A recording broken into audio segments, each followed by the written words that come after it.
Hello বন্ধুরা, এই দেখো আজকে আমার খাওয়াতে হচ্ছে দুপুরের লাঞ্চ সাদা ভাত আর হচ্ছে ইলিশ মাছ বেগুন দিয়ে কাঁচা লঙ্কা দিয়ে পাতলা ঝোল।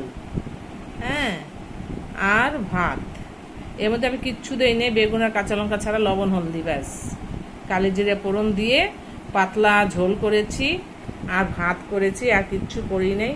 আর একটা করেছিলাম, ওটা আমি নেই, ওটা আছে রাখা।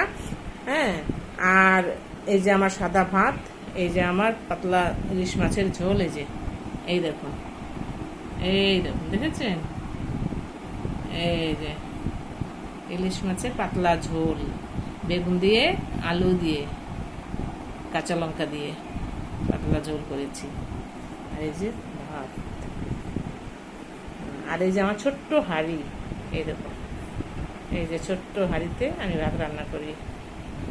হ্যাঁ, আপনাদের যদি ভালো লাগে সাবস্ক্রাইব লাইক করে দেবেন। একটু একটু সাবস্ক্রাইব করলে আমার একটু ইচ্ছা বাড়বে। হ্যাঁ, আমি তো নতুন তো। বাই।